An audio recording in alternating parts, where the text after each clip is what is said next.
भारतीय reserve bank की स्थापना कब हुई, भारतीय रिजर्व बैंक की स्थापना कब की गई थी? तो इसका सही जवाब हो जाएगा 1935 में। ऑप्शन नंबर 20 का सही जवाब हो जाएगा सन 1935 को की गई थी भारतीय रिजर्व बैंक की स्थापना।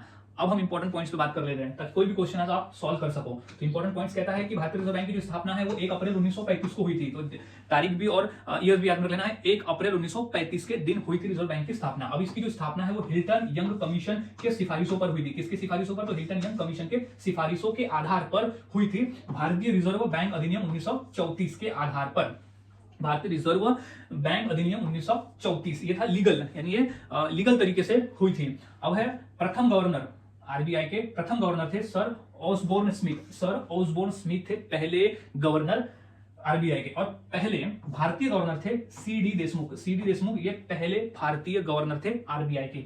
अब इसका जो राष्ट्रीयकरण है वो 1 जनवरी 1949 को हुआ था। आरबीआई का जो राष्ट्रीयकरण है वो 1 जनवरी 1949 को हुआ था। उसके पहले तब वो एक प्राइवेट बैंक था। आरबीआई जो था वो राष्ट्रीयकरण होने से पहले प्राइवेट था। फिर उसके बाद जो 1949 को जब ये राष्ट्रीयकरण इसका हुआ उसके बाद से भी केंद्र सरकार के अधीन आने लगा, यानी उसके अधिकार में आने लगा। अब इसका जो मुख्यालय है वो स्थित है मुंबई में, जो कि महाराष्ट्र राज्य में आता है। इसका मुख्यालय भी प्रेजेंट में मुंबई में है। लेकिन जब ये शुरुआत हुआ था तो इसका जो मुख्यालय था वो कलकत्ता में था।